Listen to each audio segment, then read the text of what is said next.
go right now and subscribe to One Bag on Ray. Ai și tu o întrebare pentru invitatul nostru despre țara lui? Lasă-o mai jos în comentarii și îl vom invita din nou să ne răspundă. Salut tuturor și astăzi vom vorbi despre Uganda. Deci, în primul rând, poți să te prezinți? Bună, numele meu e Esther Nagai, sunt din Uganda. Am venit în SUA acum 4 ani. Am crescut în Uganda. Am trăit acolo aproape toată viața. Deci ai plecat din Uganda pe la 19 ani, nu? Da. Care sunt niște concepții greșite despre Uganda? Ei bine, în primul rând, majoritatea oamenilor nu prea știu despre Uganda. Mulți cred că Africa e o țară. Deci, când le zic că sunt din Africa, se gândesc că Africa e o țară, dar Africa e formată din mai multe țări, ca țara mea, Uganda. Alt lucru,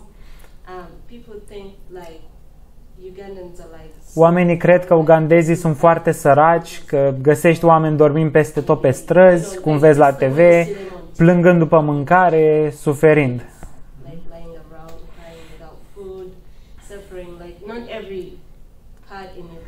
Nu toate părțile din Uganda sunt așa.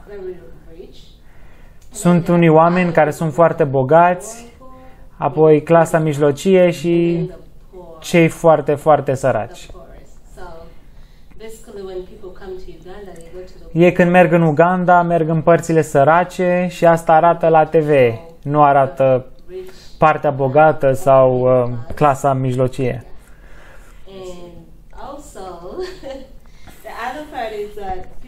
Alt lucru e că oamenii cred că Africa e un loc doar cu animale. Că găsești animale fugind pe stradă, lei, elefanți fugind și nu. Nu fiecare parte din Africa e plină de animale. Ce ne poți spune despre safari? Când eram la școală, făceam tururi ca un fel de safari. Te iau, de exemplu, în Parcul Național Regina Elisabeta, numit după Regina Angliei.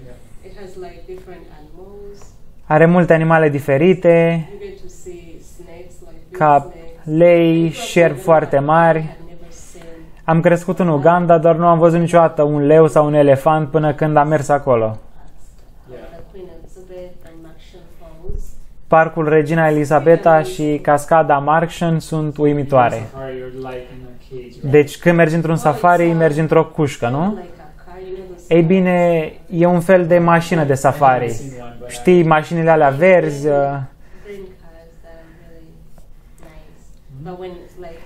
E mișto, dar când treci pe lângă animale, te închid acolo înăuntru ca să nu te atace animalele. Dar oricum ele atacă destul de rar. Îmi spuneai că ai un clan? Da, da. Eu sunt din clanul Ngee. Știi ca maimuțele alea care au ceva alb pe aici? Da, deci sunt din clanul Ngee. În Uganda avem diferite clanuri. Asta e pentru tribul Baganda. Avem triburi în Uganda. Președintele nostru, Yoweri Museveni, e din alt trib. Din tribul tău? Nu. Tribul meu e Muganda. Avem multe triburi.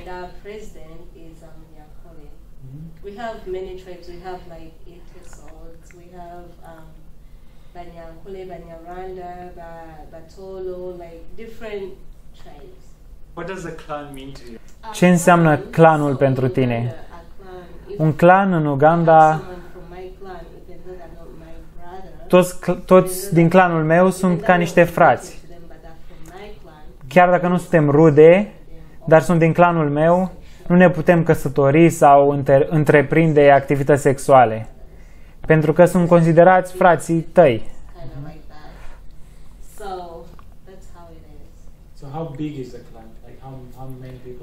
Cât de mare e clanul? Clanul nostru e mare. Are mai mult de 300 de oameni. Dacă eu sunt din clanul Ngeye, nu. Cum funcționează? Dacă eram bărbat din Ngeye, orice copil o să am, o să devină parte din clanul nostru.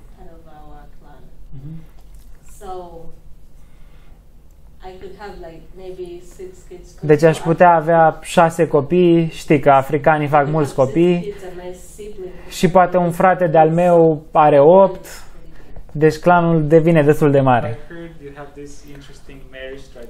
Am auzit că aveți tradiții interesante de căsătorie. Poți vorbi despre ele? În Africa avem 2 nunți. Nunta tradițională și cea de la biserică. La cea tradițională îmi invit toți membrii din clan și prietenii apropiați. Facem tot felul de chestii tradiționale. De exemplu, mă îmbrac în hainele noastre tradiționale. Pentru femei se numesc gomesi, iar pentru bărbați kanzu. Știi chestiile alea lungi așa pe care le poartă musulmanii? Cred că da, nu sunt sigur.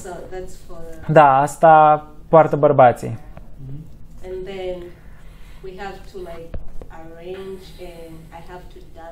Apoi trebuie să dansez în fața bărbatului meu, să îngenunchez în fața lui și să-i dau mâncare, băutură.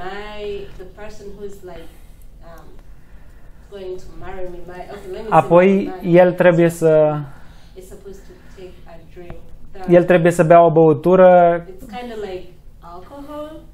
E un fel de alcool. Da, e alcool. Trebuie să bea cu tata și cu alți prieteni de-ai lui și rude. Da, cam așa e. Și apoi, înainte de orice, vorbesc cu o mătușă care să mă sfătuiască despre mariajul nostru și dacă nu știm nimic despre sex, trebuie să ne învețe pe mine și pe soțul meu. Ok, deci altă chestie. Uganda e parte din Africa de Est. Cum sunt și ce limbi vorbiți? În țara mea vorbim în principal Luganda, dar avem multe limbi.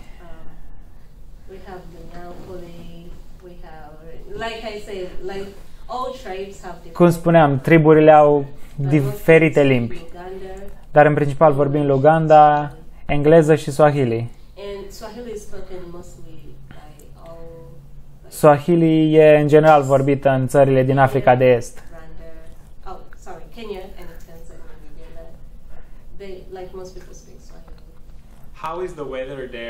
Cum e vremea acolo și care e cel mai bun moment din an pentru a merge?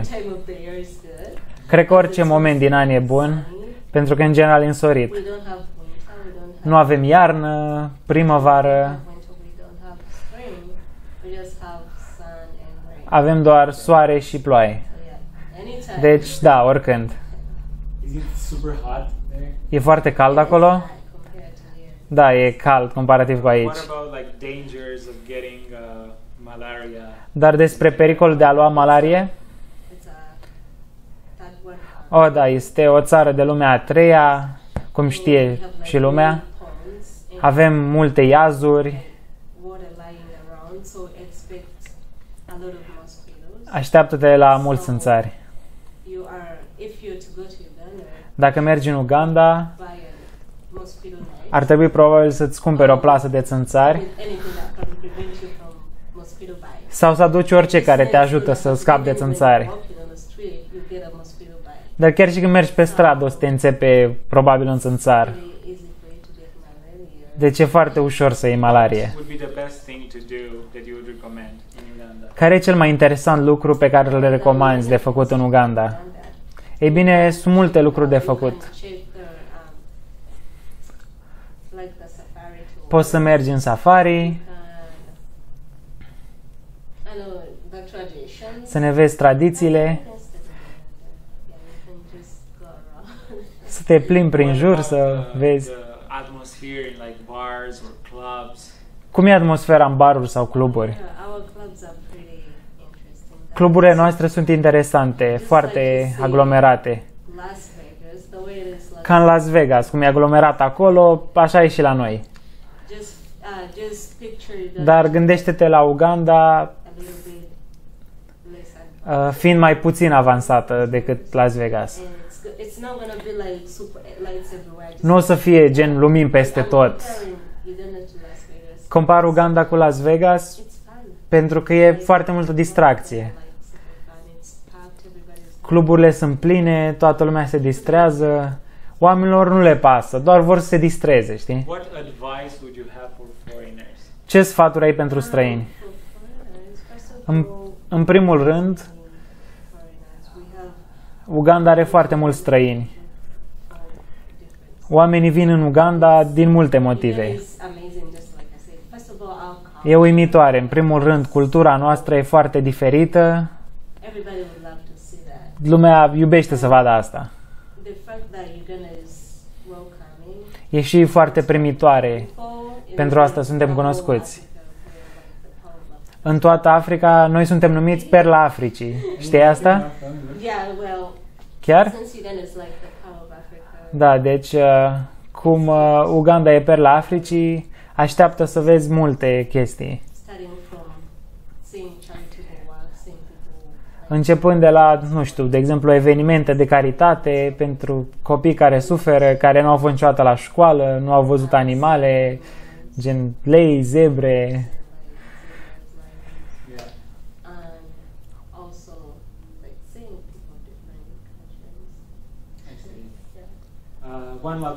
One last question I have for you. O ultimă întrebare. Ce știi despre România?